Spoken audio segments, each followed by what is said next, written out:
Muy buenas tardes, compañeros. Vamos a continuar con los conceptos del derecho constitucional. Recordemos que la clase pasada hablamos sobre qué es el derecho. Dijimos que el derecho habían varias definiciones y habían varias concepciones, pero que íbamos a trabajar sobre aquellas que están relacionadas con la ciencia del derecho. Entonces recordemos que dijimos la definición del derecho objetivo, desde el punto de vista objetivo, el cual define al derecho desde el objeto de estudio, y es una ciencia que regula o que estudia, es una ciencia que se encarga de estudiar al sistema de normas que regula u organiza las relaciones entre las personas. Llegamos a algunas conclusiones sobre esa definición y luego dijimos que la definición subjetiva del derecho establecía que las personas tienen facultades para exigir a otras determinadas conductas o prestaciones. Esa es la dualidad de la palabra derecho desde el punto de vista de la ciencia del derecho. Y dijimos también, entramos al estudio de la clasificación del derecho en diferentes especialidades o diferentes ramas, como también se conoce, y dijimos que el derecho como ciencia se clasifica según la materia de estudio, la materia objeto regulada por las normas. Entonces, alcanzamos a decir que el derecho, había derecho civil, derecho laboral, derecho comercial, derecho constitucional, derecho administrativo. Hay muchas ramas del derecho y cada día aparecen nuevas porque la profundidad con la que se desarrollan las legislaciones y la rapidez con la que se desarrollan las legislaciones exige que el derecho se estructure. Entonces por eso cada día aparecen nuevas ramas. Bien, la rama que vamos a estudiar este semestre es la del derecho constitucional, que es la que hace parte de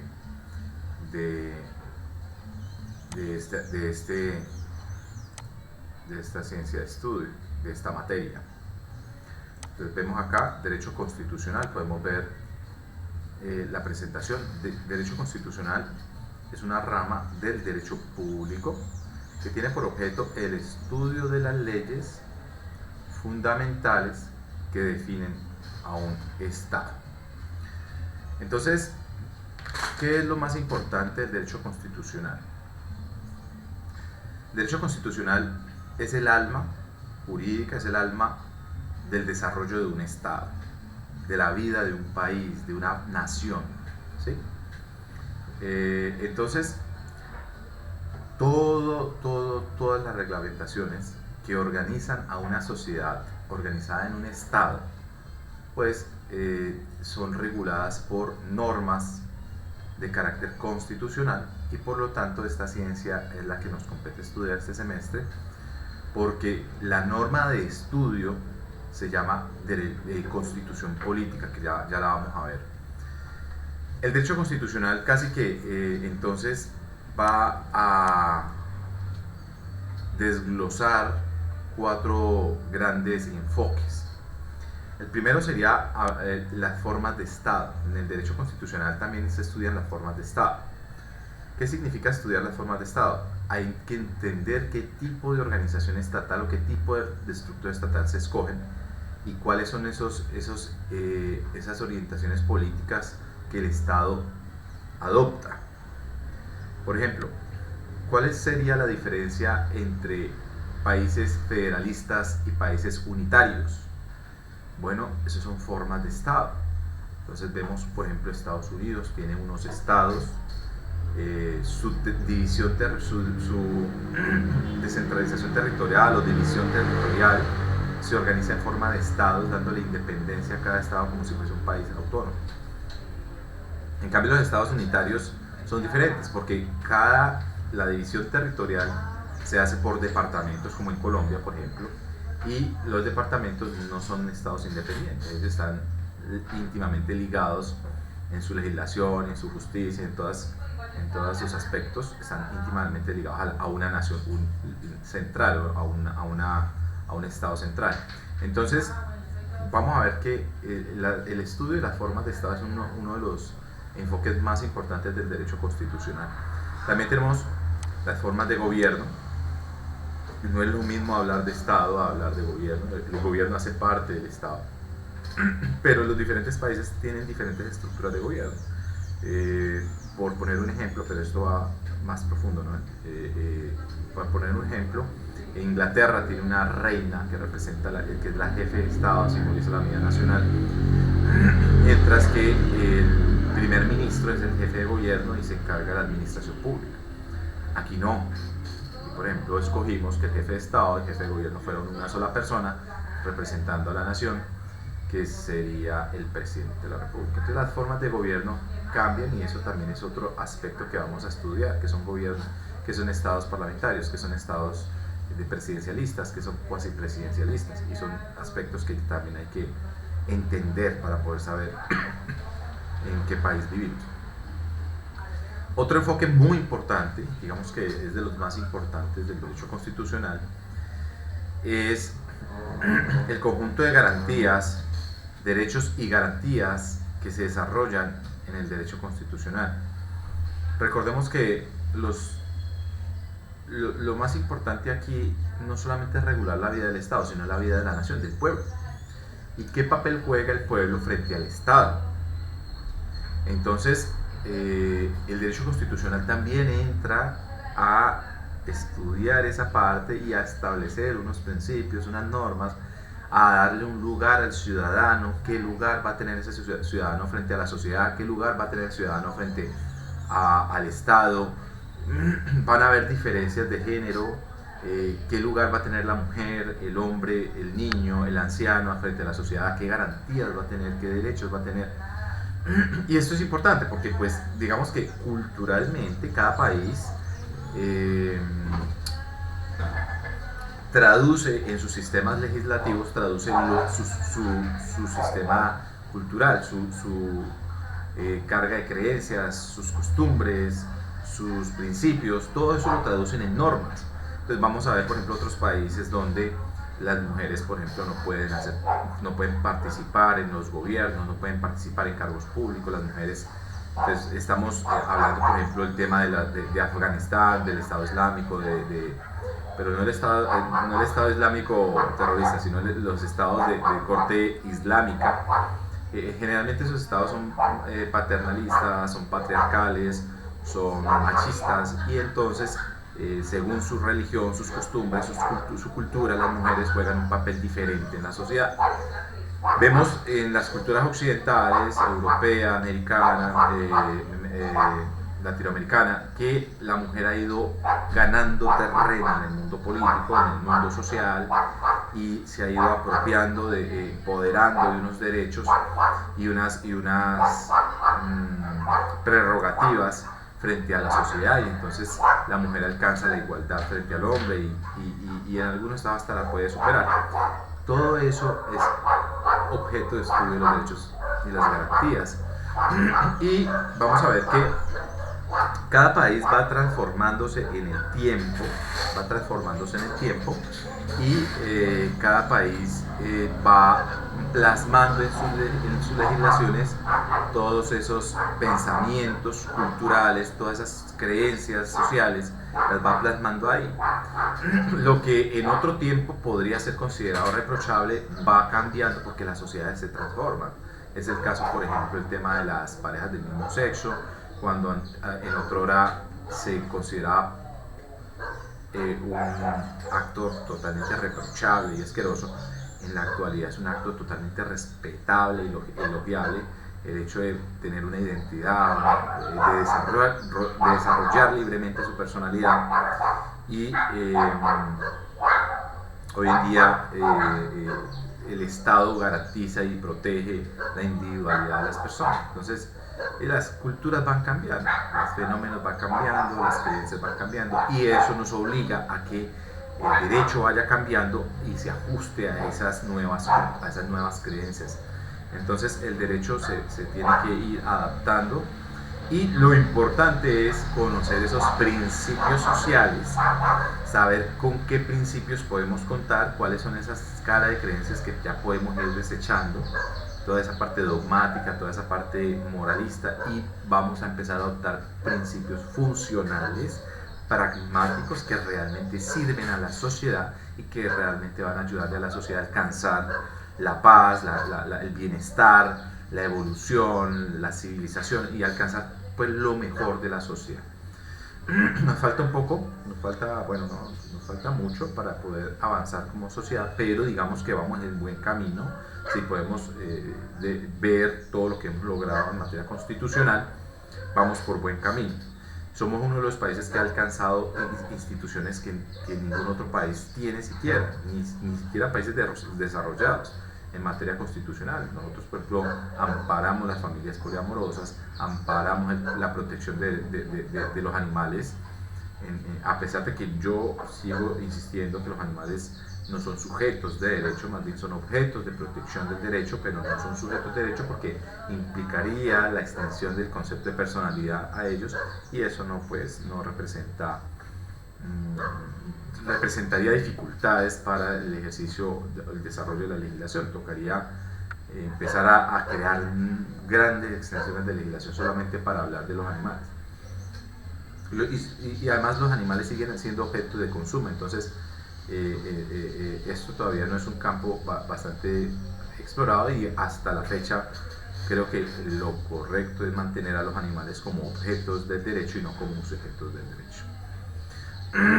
Bueno, pero de todas maneras Colombia ha progresado a través de sentencias, se le ha dado un lugar especial a los animales, incluso ordenando medicamentos a EPS para su protección. Existe jurisprudencia al respecto en Colombia. Y el último aspecto, gran aspecto importante que también tenemos que nosotros los colombianos aprender sobre el derecho constitucional es cómo está estructurada las instituciones públicas. Vemos ahí funciones y poderes públicos. Este gran aspecto habla sobre la estructuración de las entidades. Entonces vamos a ver que en Colombia adoptamos una división de las ramas del poder. Aquí adoptamos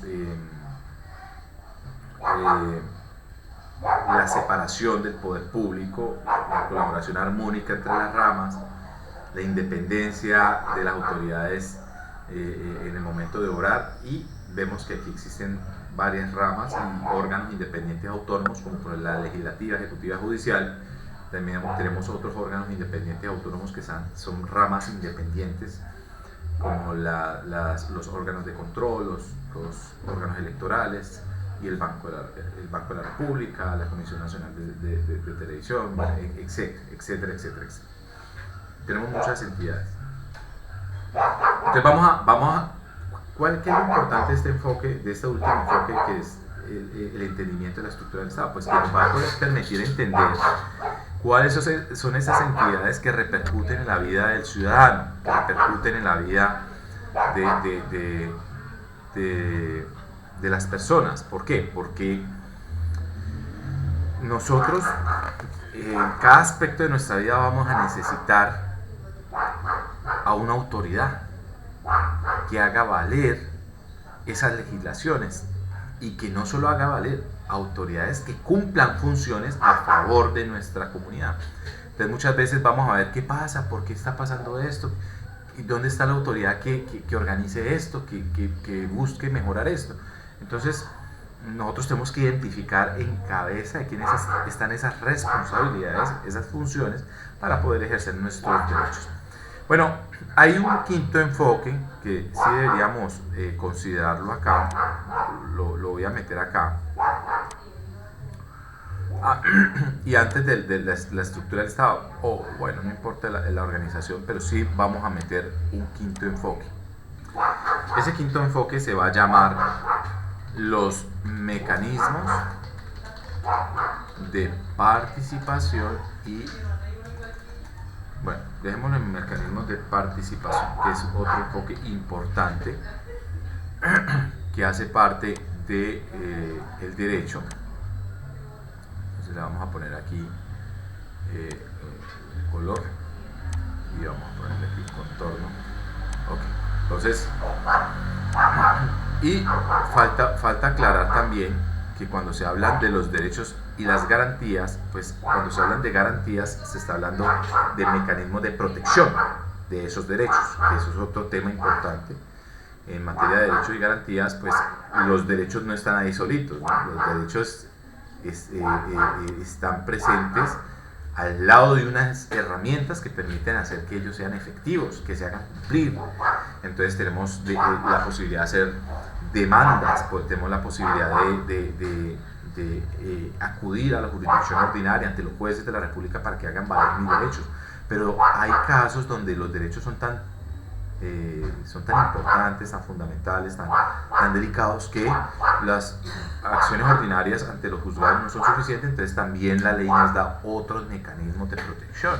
Entonces tenemos la acción de tutela, la habeas corpus, las acciones de cumplimiento, las acciones populares, las acciones de grupo, y eso es un tema que también veremos en derechos y garantías. Por su parte, los mecanismos de participación, que es el cuadrito nuevo que pusimos allí, ese es el quinto enfoque, nos va a mostrar cuál es ese rol que tiene el ciudadano frente a la vida pública, frente al quehacer diario del Estado, y cómo ese ciudadano puede participar dentro de esa construcción de políticas que los afectan. Ese es el ideal del Estado que nosotros vamos a estudiar aquí en Colombia, en la Constitución colombiana. Vamos a ver que existen esos mecanismos, que las personas podemos incidir en la construcción del Estado, pero que se requiere mucha educación. El pecado de los pueblos en el mundo es no conocer las estructuras de su Estado, no conocer cómo funcionan.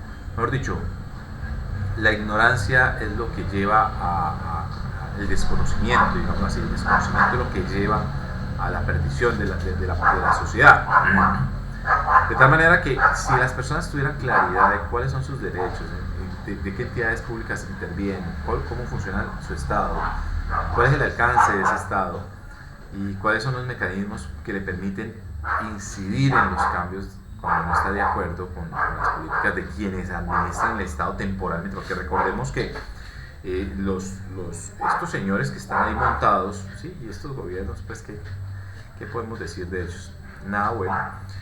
Estos señores, pues, hombre, si no están haciendo bien las cosas, recordemos que esto es una democracia y que tenemos unos mecanismos de participación donde podemos enderezar, buscar la forma de enderezar esas conductas que no están acorde al sentir general de la población. Muchos creerán, esto del manejo de los medios ha tergiversado mucho la realidad. Los medios han tergiversado mucho la realidad y creemos que quien está en el poder sabe que a través de los medios puede desinformar y hacer creer una realidad que no existe. Pero siempre hay indicios que podemos ver con claridad cuando esos principios se rompen por parte de quienes administran. Y cuando esos principios se rompen, pues no hay nada que hacer. Lo importante ya es cambiar y darle otro enfoque o línea de pensamiento o modelo de gobierno. Hay que cambiarlo ya. Entonces lo importante es que nosotros aprendamos todos estos principios de este semestre para que podamos tener un criterio más fino, más agudo, que nos permita decir, ok, esto está mal, ok, esto está bien, me voy a inclinar por este, me voy a ir por este otro, ya tuvimos suficiente de este, nos vamos a inclinar por este otro, y cuando este otro haga lo suyo, también ya tuvimos suficiente, por favor, te vas también. Y así vamos construyendo, vamos participando dentro de la construcción de ese Estado que tanto nos afecta a nosotros mismos. Bueno, yo creo que estamos de acuerdo todos de la importancia del derecho constitucional y todos sus enfoques, la profundidad que tienen estos enfoques en la vida de una persona. Por esa razón es que esta materia es obligatoria en el estudio de la educación de Colombia. La Constitución debe empezarse a enseñar desde los niños. A los niños se les empieza a enseñar en los colegios, en las escuelas, desde que están muy, muy pequeñitos. Incluso recuerdo que en el jardín de mi hijo hacían unas actividades, entonces elegían desde chiquiticos, de 4 añitos, 5 añitos, elegían a un representante de los estudiantes, y mi hijo se lanzó y él no entendía muchas de esas cosas, pero entendía la dinámica que tenía que competir con otra candidata, y entonces él tenía que presentar unas propuestas y a él se le ocurrían ideas, y entonces los amiguitos de pronto lo vieron más bonito, quién sabe qué, porque el hombre ganó, arrasó, pero de política no entienden nada, pero es maravilloso ver cómo empiezan a interactuar en mecanismos que les da importancia no solamente a los que participan, sino, o sea, hay varias formas, tanto elegir como ser elegido, son formas de participación, y miren que esas son formas de ir enseñando a los niños la responsabilidad social que tienen estos instrumentos. Enseñarles qué es la bandera, enseñarles en qué ciudad vive. Eso es constitución política. Y la gente no lo sabe, pero eso es constitución política. Y se les empieza a enseñar desde la educación básica, desde la educación preescolar. En bachillerato y primaria pues ya viene un conocimiento un poco más profundo, y se les empieza a enseñar la separación de la rama del poder público. En bachillerato ya empezamos a ver quiénes son los que mandan, quiénes son los cargos, los altos cargos, la fuerza pública. Y en la universidad pues ya empezamos a estructurar, miren aquí como lo vemos en esta diapositiva, a empezar a entender ya a profundidad la estructura de ese estado colombiano. Bueno, entonces vamos a continuar estudiando las características de ese derecho constitucional. Quiero que veamos acá las características de ese derecho constitucional, porque estas características nos van a ayudar a entender la importancia de estudiar esta ciencia, esta rama. Muy bien. Primero, es un derecho que establece los límites del Estado. Es un derecho que establece los límites del Estado. Recordemos que el Estado es un sujeto, es una persona, es un ser, un ente. El Estado existe, respira. Bueno, no respira biológicamente como nosotros. Es un ente que no podemos ver, pero que obra a través de sus instituciones, a través de sus representantes. Y el Estado es alguien. Eso sí, hay que dejarlo claro, es un ser. Él es. Y ese Estado va a nacer por un desarrollo intelectual de la sociedad, donde dicen, ok, vamos a necesitar, recordemos los contractualistas, recordemos a Hobbes, a Locke, a Rousseau, a Jean-Jacques Rousseau, a Montesquieu. Bueno, todas estas personas fueron delineando la importancia, el rol y el papel que iba a jugar ese Estado frente a la sociedad, que era una sociedad que entonces empezó a ser caótica. Recordemos que la caída de las monarquías exigió una organización por parte de los ciudadanos, y cuando cae la monarquía, pues los ciudadanos quedan como, ¿y ahora qué vamos a hacer? Entonces, ¿quién va a mandar? ¿Ustedes van a mandar? ¿Yo voy a mandar?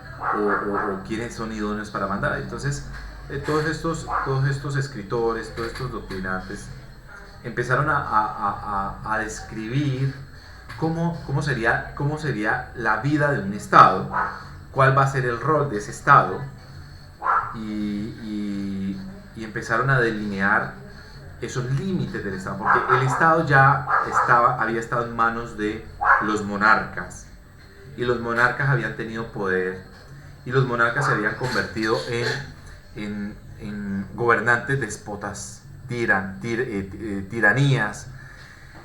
Y entonces ellos dijeron, bueno, el Estado no puede ser un Estado atropellador, un Estado abusador de los ciudadanos. Cansados de eso, en la Revolución Francesa pues sacan al monarca, y se empieza a tener una nueva visión del Estado, y entonces se empieza a decir, ok, el Estado es una persona que la necesitamos. Hobbes la describió como el Leviatán. El Leviatán es un ser supremo de poder, pero la sociedad tiene que controlar a ese Estado, y el Estado entonces ya no puede ser un Estado tiránico, un monstruo, sino que ahora el Estado va a ser un Estado paternalista, va a ser un Estado protector, y tiene que ser un Estado que tiene que tener poder, porque pues su poder le ayuda a organizar las relaciones entre las personas, para que las personas no vivan en caos, no se maten no vivan en un estado como en la película de 12 horas, en esa película donde todo el mundo tiene 12 horas para matarse. No, la idea es que el Estado juegue realmente un papel responsable y use su poder para organizarnos, pero con límites. ¿Hasta dónde el Estado puede obrar? ¿Hasta dónde el Estado puede presionar a un ciudadano? ¿Hasta dónde el Estado puede lastimar a un ciudadano? ¿Será que un Estado puede lastimar a un ciudadano? Son preguntas interesantes. Entonces, digamos que el derecho constitucional nos responde ese panorama y le dice, señor Estado, venga, usted, señor Estado, va a existir por necesidad de la sociedad. La sociedad necesita un Estado. ¿Por qué? Porque necesita unas autoridades, porque necesita que alguien ponga orden, y esa necesidad justifica darle poder, señor Estado. Usted va a tener poder, pero ese poder lo va a usar en el marco de una camisa de fuerza que le va a permitir obrar hasta cierto punto sin lastimar a los ciudadanos. Entonces, digamos que es como la filosofía más importante del derecho constitucional, y es generar un Estado, un derecho que establece límites al Estado. Muy bien. Segundo, es un derecho base. Es un derecho base porque sobre ese derecho se estructuran todas las demás normas del Estado. Todas las demás normas del Estado. Establece garantías a los ciudadanos, dando equilibrio a las relaciones de estos con el Estado. Bueno, aquí sí aquí también hay que detenerse a explicar. Bueno, hablemos del segundo primero. Es un derecho base. ¿Por qué es un derecho base? Dice que sobre él se estructuran todas las demás normas del Estado. Y expliquemos primero ese punto, dejémoslo claro. El derecho constitucional fija las bases de las demás ramas del derecho. El derecho civil, el derecho de familia, el derecho laboral, el derecho comercial. Todas tienen un desarrollo legislativo que no puede ser contrario a la Constitución, porque la Constitución va a establecer las normas orientadoras de la sociedad. Entonces, claro, si en la Constitución se ponen las reglas de juego, todas las demás normas deben ser acorde a esa orientación, deben ir en una sola vía. No pueden haber normas contrarias a esos lineamientos, a esos principios orientadores constitucionales. Entonces, por esa razón el derecho es un derecho base. ¿Listo? Entonces, una norma no va a poder ser contraria al derecho constitucional. También establece las garantías de los ciudadanos, ya lo acabamos de ver, dando equilibrio a las relaciones de estos con el Estado. Muy importante. Porque recordemos que el derecho constitucional ayuda al estudio de los límites del Estado, ayuda a definir, a perfilar ese Estado, a decir, ve, y ese Estado entonces, ¿qué rol va a jugar en la vida de las personas? Bueno, pero también el derecho constitucional va a decir qué rol va a jugar la vida de las personas frente al Estado. Entonces, el derecho constitucional va a empezar a perfilar esas garantías, esos derechos, esas herramientas con las que cuenta una persona para la vida en sociedad, para que no ande por ahí desprotegido. ¿Qué pasa? Que si porque ocurre y siempre ha ocurrido y ocurre en demasía, ¿qué pasa si a una persona se le violan sus derechos? Bueno, debe tener herramientas, debe tener la forma de defenderse, pero bajo un enfoque de principios. No es que la persona va a tener la posibilidad de andar como en el viejo oeste y entonces ¡pah!, sacó la pistola y entonces fue en defensa propia. No. Aquí queremos más bien que el Estado sea el defensor, el que haga justicia, y entonces el Estado le va a conceder unas herramientas y unas garantías a los ciudadanos para que ellos puedan hacer valer sus derechos, no por mano propia, sino a través de las instituciones del Estado. Que yo estoy de acuerdo con esa estructura. Lo que pasa es que en Colombia nos falta realmente esas personas que están gobernando, se les ha olvidado que estas institucionalidades requieren recursos. Realmente no recuerdo las cifras exactas de cuánto se ha invertido en educación, que creo que es el país que menos invierte en el mundo de la educación. Y esas cosas que invierten, pues, bueno, no vamos a decir que en el 2021, en agosto del 2021 se vuelve famoso el desfalco, o digamos que, no digamos desfalco, no. Más bien el escándalo del Ministerio de las Tecnologías de la Información y las Comunicaciones sobre un pago de 70.000 millones de pesos que parece ser que no están ejecutados debidamente por el contratista del Estado, que tenía que comprar unos equipos y hacer llegar tecnología a los sectores rurales del país, con el fin de fortalecer la educación y el acceso a la educación de estas poblaciones de niños del sector rural. Bueno, aquí pasan muchas irregularidades con el tema de los alimentos también. El escándalo en Buenaventura, en La Guajira, en Cundinamarca, en Antioquia, bueno, en todas partes vemos cómo hay irregularidades con el tema de la alimentación de los niños, que hace parte de su formación y de su crecimiento. Ahora, desconocemos los programas de educación humana. ¿Qué programas ha tenido el Estado para garantizar una adecuada educación de los menores, ¿cierto? Entonces, ese es otro punto que tenemos que estudiar más adelante y generar un criterio como ciudadanos. Nosotros tenemos que generar un criterio y ver si esas conductas son acordes a esos lineamientos que nuestra Constitución establece. Bueno, la cuarta característica define los principios fundamentales del Estado. Define los principios fundamentales de la sociedad que regula. O sea que en esas constituciones se van a esgrimir, se van a relatar, se van a introducir en esa legislación esa gama de principios en la que los colombianos creen, o los ciudadanos de cualquier país creen. Entonces vamos a ver que, por ejemplo, acá, cuál será la escala de creencias que tienen las personas sobre el aborto. Entonces aquí la legislación va a empezar a delinear esa escala de creencias a través de la legislación. Entonces aquí se cree que la vida es inviolable, pero en materia de aborto se le da prelación a la mujer cuando se encuentra en ciertas circunstancias. Entonces, si una mujer ha sido accedida carnalmente de forma violenta, si ella tiene peligro en ese periodo de gestación, su vida corre riesgo, o si el feto viene con malformaciones incompatibles con la vida, o si ha sido producto de una inseminación artificial no consentida. Bueno, hay una serie de situaciones que en Colombia se ha empezado a creer que justifican la interrupción de un embarazo.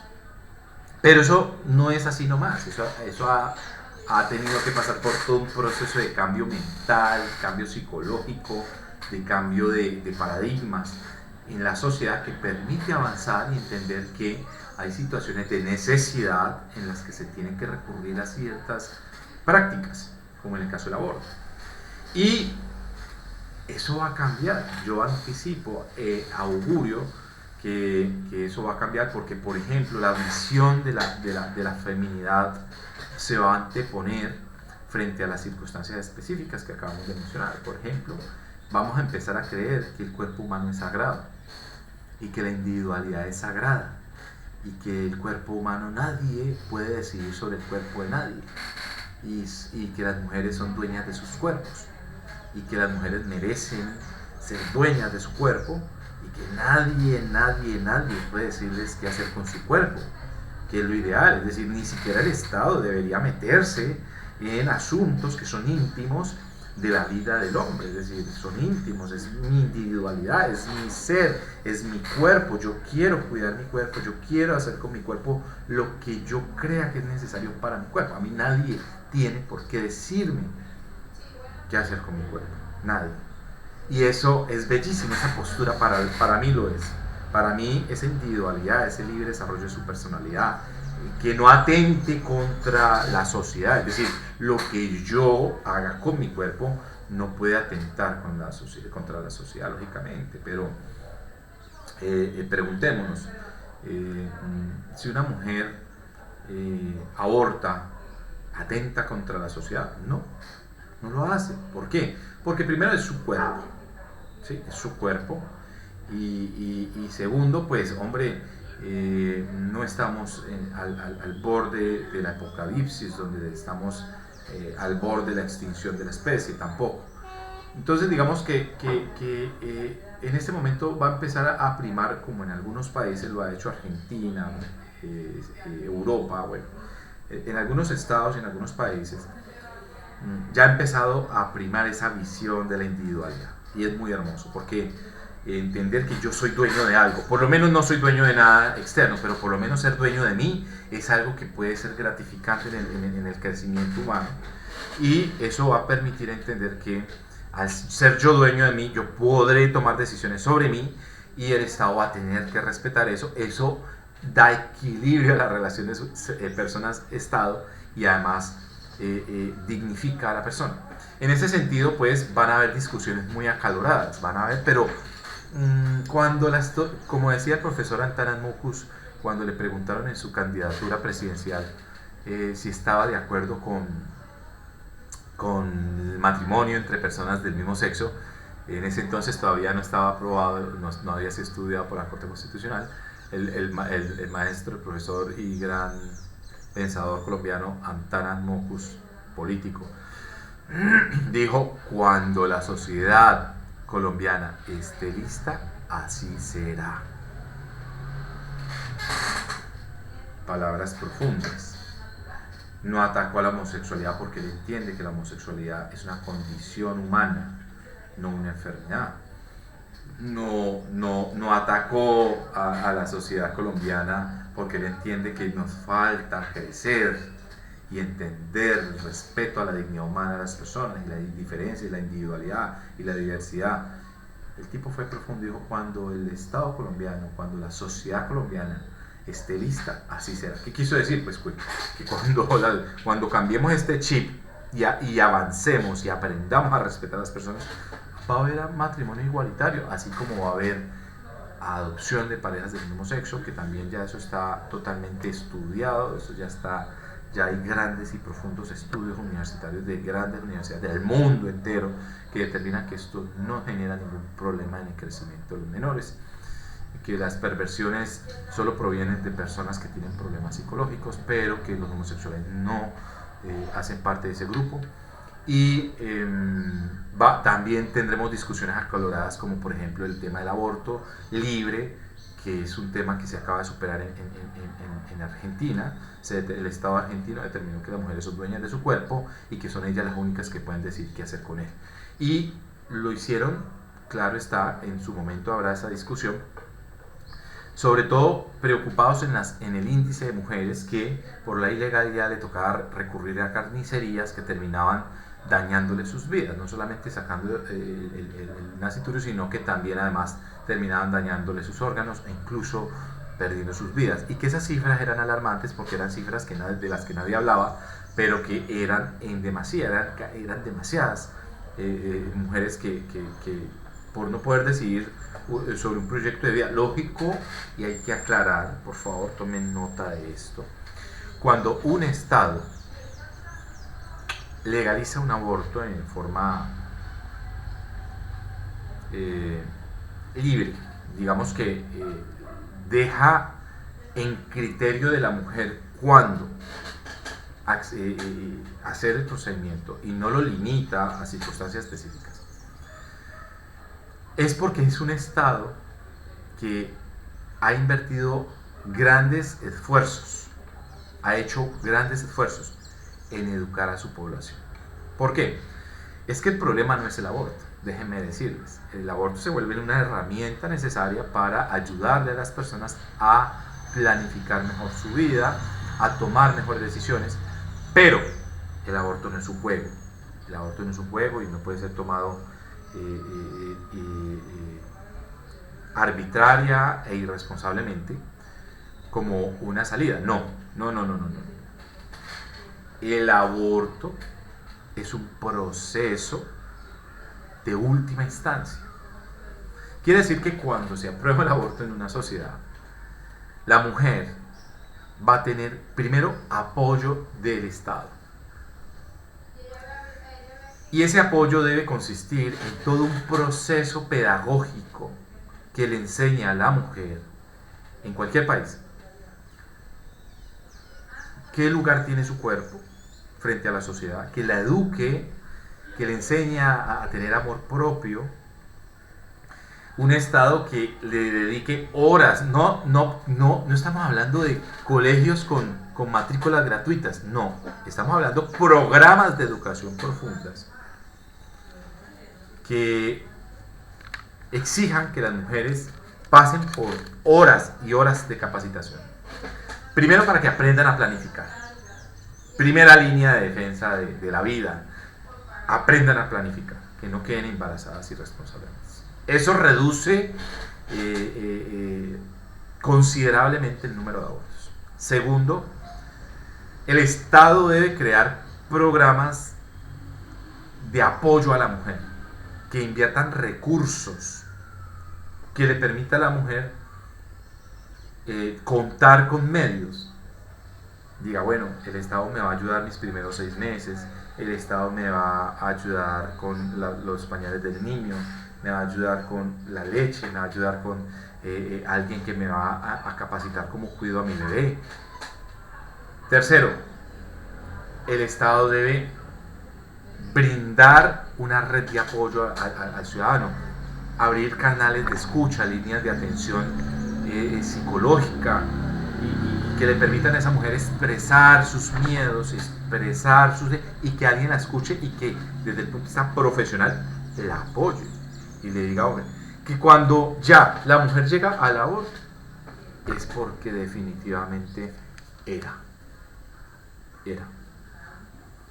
Y esto no puede ir contra los principios de la sociedad. Bueno, recordemos que la Iglesia, dentro del tema de los principios de la sociedad, y que es el cuarto punto aquí en las características, la Iglesia ya no juega un papel, las iglesias, las institucionalidades religiosas, porque no vamos a hablar de la Iglesia católica, vamos a hablar de todas las religiones, ya no juegan ningún importante, y mucho menos la católica, que es la de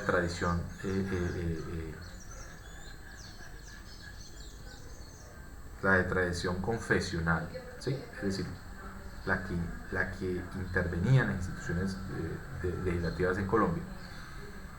Ya ni la Iglesia va a poder intervenir en la toma de decisiones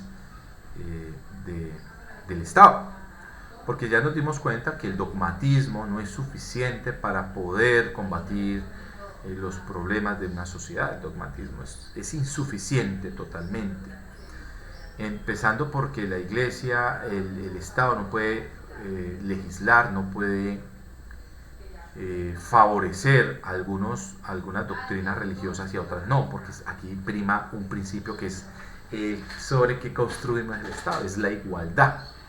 Entonces, miren que todas estas escalas de principios las vamos a estudiar aquí, vamos a ver cuáles son esos principios que el Estado colombiano sobre los cuales el Estado colombiano se construye. Vamos a ver cómo esos principios se han transformado en el tiempo y vamos a ver cómo nuestra sociedad ha avanzado. El cuarto y último punto de las características del Estado son la estructura de las instituciones del poder público, atribuyéndoles prerrogativas y deberes. Bueno, la característica del derecho constitucional también tiene relación con el estudio de esas estructuras de entidades públicas que van a ser las que van a representar las funciones del Estado. Al Estado no lo podemos ver, no lo podemos tocar, pero podemos sentir el obrar del Estado a través de sus instituciones públicas, a través de la rama del poder público, a través de las instituciones que representan cada rama. De esta manera podemos comprender el obrar del Estado, y por esa razón el derecho constitucional tiene esa quinta característica. Muy bien. Vamos a hablar un nuevo concepto, y es la norma. Vamos a hablar sobre la norma, ¿sí? Que es el objeto fundamental de estudio de la ciencia del derecho constitucional. Recordemos que el derecho constitucional es la ciencia de estudio, y la norma objeto de esa ciencia, la norma objeto de estudio de esa ciencia del derecho, se va a llamar la Constitución Política. La Constitución Política, en su artículo 4, define qué es ella misma, ¿sí? Y dice, la Constitución es norma de normas. ¿Cómo nosotros debemos entender a la Constitución? Y dice, la Constitución es norma de normas. ¿Cuál? En todo caso de incompatibilidad entre la Constitución y otra norma, se debe aplicar la Constitución. Es decir, la Constitución está por encima de todo. Y por debajo de la Constitución vamos a encontrar muchas normas. Ella es la norma de normas. Recordemos que el derecho constitucional es un derecho básico. De tal manera que, siendo la norma de normas, ninguna norma inferior puede ser contraria a ella. Dice ahí, en todo caso de incompatibilidad, se prefiere la norma superior.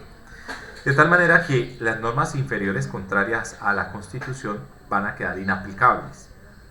Bueno, van a tener vigencia, pero digamos que se puede solicitar la inaplicabilidad a través de una acción constitucional ante una autoridad que se llama Corte Constitucional, que es la autoridad que protege la Constitución, y ella es la que se va a encargar de analizar la ley que amenaza contra la Constitución. Entonces ella la estudia a través de una acción de inconstitucionalidad o de inexequibilidad, dependiendo de la naturaleza, y va a estudiar a través de esa demanda y va a determinar, ok, esta norma tiene estos problemas, ¿es acorde a la Constitución o no es acorde a la Constitución? O si es acorde parcialmente, entonces vamos a entenderla de tal manera. Hay muchas posibilidades en que la Corte pueda armonizar la legislación, armonizarla para que toda sea armónica. Es deber de los nacionales y de los extranjeros en Colombia acatar la Constitución y las leyes y respetar y obedecer a las autoridades y las demás disposiciones constitucionales. Bueno, esta expresión del artículo 4 también cabe analizarla a la luz de las acciones de los mandatarios. Miren, por ejemplo, la alcaldesa de estas fechas, alcaldesa de Bogotá, Claudia, ha tenido un discurso que, en mi parecer, a mí, puede ser que ustedes sí, a mí no lo siento xenofóbico,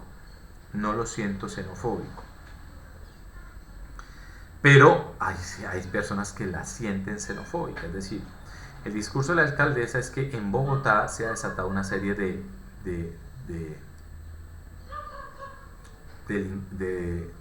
crímenes donde se ven implicados a ciudadanos venezolanos, que por la masiva migración que en estos días se ha dado, pues vienen personas a delinquir en este país. Esta visión de delinquir o resaltar que hay venezolanos delinquiendo en Colombia no quiere decir que uno sea enemigo del venezolano, no. Es simplemente que debe ser una situación de observación. No se puede dejar simplemente en un problema más, no, es algo que también toca darle cierta importancia. Ahora, el resaltar, pienso yo que hay una ola masiva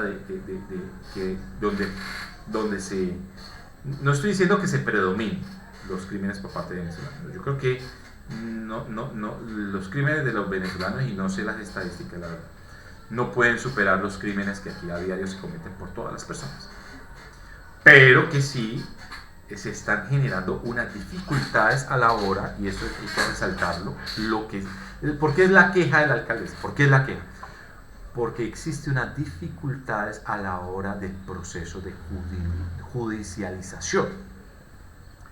Es decir, en el momento en que se captura a un ciudadano extranjero, el ciudadano extranjero debe, dice este principio, es deber de los nacionales y los extranjeros en Colombia acatar la Constitución y las leyes y respetar y obedecer a las autoridades. O sea que las leyes de Colombia son aplicables a los extranjeros que obran dentro del territorio colombiano. De tal manera que, si ellos son extranjeros, son personas y también son sujetos de derechos. Y uno de sus derechos es el debido proceso. Dentro del debido proceso, en el momento de la captura, existen unas garantías. Entre ellas, la lectura de derechos, no hacerle daño a las personas que cometen delito, no se les puede hacer daño, porque en Colombia no hay penas crueles ni tratos crueles según la Constitución. Y debe hacérsele un procedimiento de captura y debe hacérsele un procedimiento de judicialización. ¿Qué ocurre? Que ya el sistema de judicialización en Colombia pues ya es precario, ya es malo, por a falta de recursos por parte del gobierno nacional, falta de recursos de invertir en la justicia, en la educación y en la salud, que son los tres puntos más importantes, los tres más importantes para que una sociedad funcione y en los que menos se le ha invertido.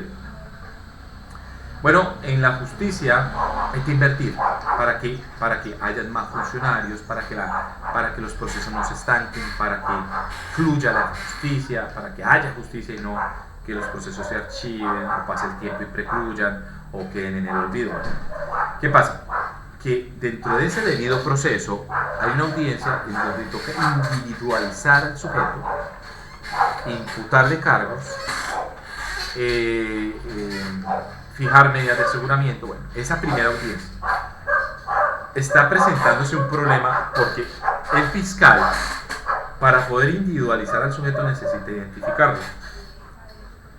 Y muchos de estos extranjeros no tienen ni siquiera un pasaporte ni un documento de identificación y ellos se niegan a identificarse y no hay una colaboración con el Estado venezolano que permita cruzar información sobre el estado civil de las personas.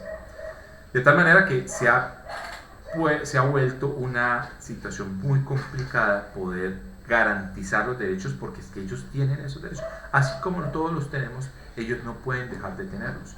¿Por qué? Pues porque aquí tenemos una garantía constitucional que todos los seres humanos somos iguales ante la ley.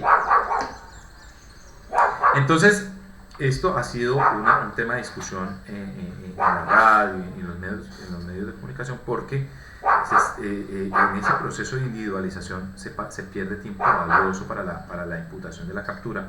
Y entonces, ¿qué dice la alcaldesa? Bueno, entonces, si los funcionarios, por la línea ordinaria del accionar de los funcionarios, no son lo suficientemente eficientes en el tiempo para individualizar a esta persona, pues hagamos un equipo, hagamos un comando, un departamento especial para la aprehensión y judicialización de esto. Entonces, eso lo han tomado como un mensaje de xenofobia. Pero es que los venezolanos no queremos estigmatizarlos a ellos por ser venezolanos. Queremos son mecanismos que también ayuden a hacer efectiva la ley. No sé si ustedes pudieron observar hace un par de días, bueno, en el tiempo, más precisamente el día 26 de agosto, 25-26 de agosto del 2021, que salen más de 10-15 motos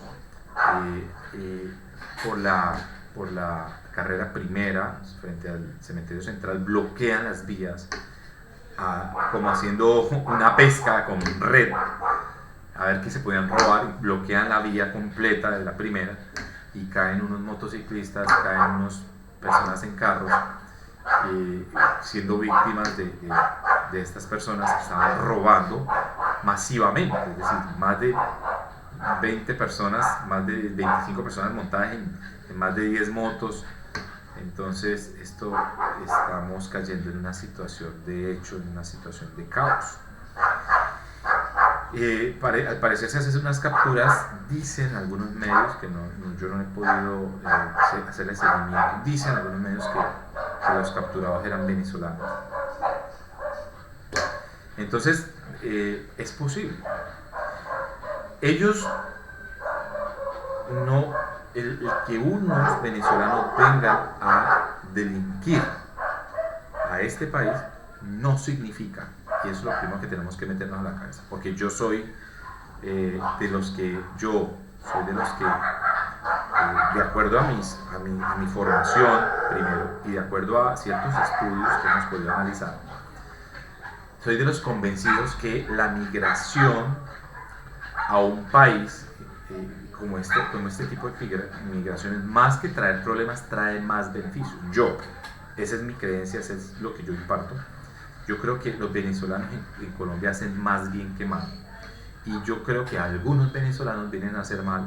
Y yo estoy de acuerdo con la alcaldesa. Pues si tienen dificultad para judicializar, pues haga lo que sea necesario, señora alcaldesa, para judicializar a aquellos que son delincuentes y se los lleven. Pero a los venezolanos buenos, déjenlos acá. Déjenlos. Y si van a venir afganos y son personas buenas, son personas respetables, tampoco van a venir a delinquir, pues también tráiganlos y déjenlos acá. Eso, más que empobrecer a un país, tiene unos beneficios debidamente comprobados. Y pues entenderán, yo no tengo una postura xenofóbica, a mí me encantan estos temas y me encanta que hayan personas de otros países aquí laborando, porque eso permite generar competitividad, permite despertar a la sociedad económica, permite oxigenar el trabajo, inyecta fuerza laboral.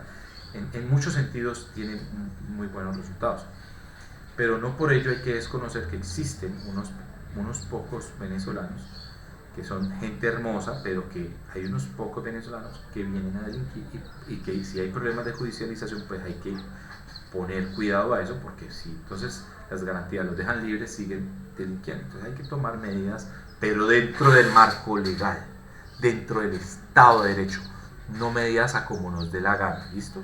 Entonces hay que aclarar ese punto, eso lo hablamos con ocasión de la lectura del artículo 4, donde dice que el deber de acatar la Constitución y las leyes es tanto de nacionales como de extranjeros. Muy bien. Terminamos esta clase hablando sobre el artículo 4 de la Constitución, viendo este nuevo concepto. Miremos este nuevo concepto. El ordenamiento jurídico. ¿Y qué es el ordenamiento jurídico? El ordenamiento jurídico es un conjunto de normas organizadas jerárquicamente en una estructura jerárquica piramidal, gracias a la propuesta de un erudito estudioso del derecho alemán, Hans Kelsen. Este señor proponía que las normas de un país, que son variadas, que son diferentes, que provienen de diferentes autoridades, esas normas deben estar organizadas jerárquicamente para poder generar una armonía en su cumplimiento. Cuando hay tantas autoridades y tantas normas en un país, genera confusión. Entonces, ¿a cuál norma debemos creerle? ¿Cuál norma debemos aplicar? Y sobre todo, ¿qué pasa si una norma es contraria a otra? Entonces Hans Kelsen propone el ordenamiento jurídico en forma jerárquica y dice, ok, vamos a organizar las normas de manera jerárquica, donde el rango de la norma la va a determinar el poder y el alcance de la autoridad que la emite. Voy a repetir eso. La organización normativa va a depender del poder y el alcance que la autoridad tiene frente a la sociedad. A mayor alcance, a mayor poder, mayor aplicabilidad de la norma. A menor alcance, menor aplicabilidad en caso de incompatibilidad. ¿Qué quiere decir eso? Todas las normas hay que cumplirlas, pero si hay normas contrarias, se aplica la de la autoridad superior.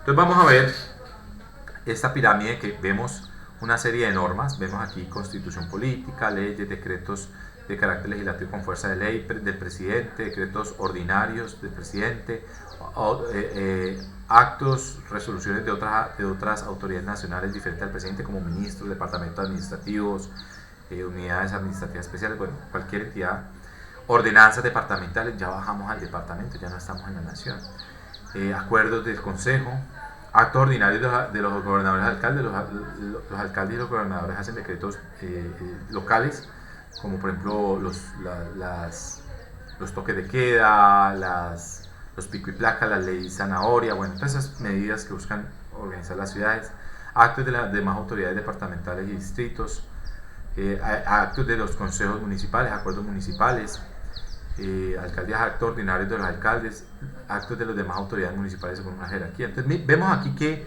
vamos de mayor a menor. Entonces este ordenamiento jurídico y esta organización jerárquica ya nos da una idea de quién es la máxima autoridad de este país.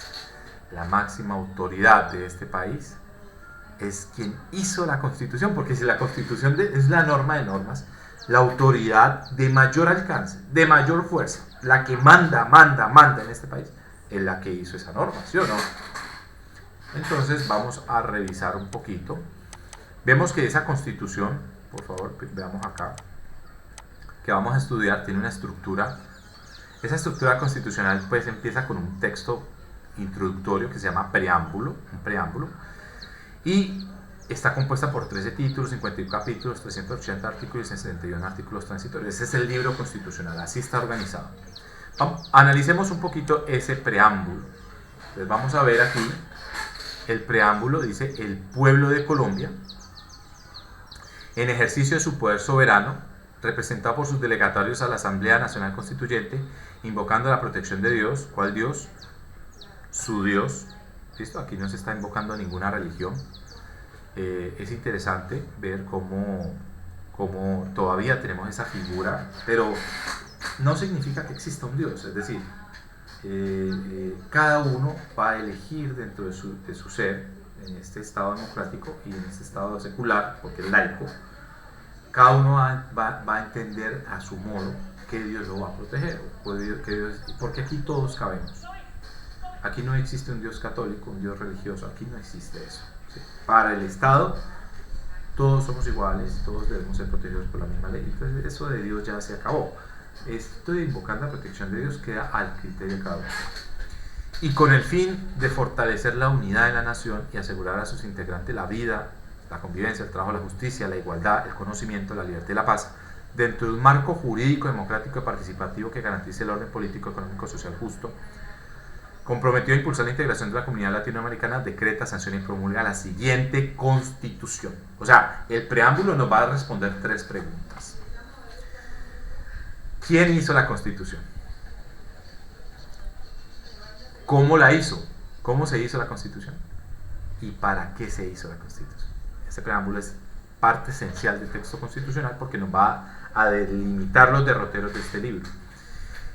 Primero, la respuesta de quién hizo la Constitución se responde leyendo solamente lo que no está resaltado. El pueblo de Colombia, en ejercicio de su poder soberano, decreta, sanciona y promulga la siguiente. Entonces, aquí hay que dejar claro este punto, señores, y es: aquí la máxima autoridad es el pueblo. Aquí no es el jefe Álvaro Uribe Vélez, Iván Duque, Zuluaga, el político Zuluaga, Sergio Fajardo, Petro, Sarmiento Angulo, ni nadie de grupos económicos financieros. Aquí ellos no son los dueños del país. Pareciese de pronto que algunos grupos económicos fuesen los dueños por cómo obran, pero la ley dice lo contrario. Es decir, una cosa es que ellos obren así y otra cosa es que nosotros tengamos claro que aquí manda el pueblo. Aquí no es dueño del país nadie de ellos, ni Petro, ni nadie de ellos. Aquí el dueño de este país, de este territorio, es el pueblo en ejercicio de su poder soberano. O sea, el poder soberano aquí es del pueblo. Entonces nunca nos olvidemos de eso. Una vez comprendido que el poder es nuestro y entendamos las instituciones, luego vamos a aprender en esta clase cuáles son los caminos idóneos para usar ese poder que tenemos. Que no lo sabemos usar, y por eso estamos un poquito atrasados como país. Pero el día que aprendamos a usar nuestro poder como pueblo, ese día, y eso implica entender las instituciones democráticas participativas y aprender a elegir bien y aprender a usar el voto oportunamente, y bueno, todos esos mecanismos es cómo usar nuestro poder, nos enseñan eso. Segundo, ¿cómo se hizo la Constitución? Se hizo a través de la Asamblea Nacional Constituyente, de la que ustedes ya son expertos porque ustedes vieron el video de la séptima papeleta. Y tercero, ¿para qué se hizo la Constitución? Para fortalecer la unidad de la nación, asegurar a sus integrantes la vida, la convivencia, el trabajo, la justicia, la igualdad, el conocimiento, la libertad y la paz. Muy bien. Y con eso damos por terminada la clase de hoy. Espero que hayan disfrutado esta clase, agradezco que estén atentos a esta clase y espero que pasen muy buena tarde, que estén bien.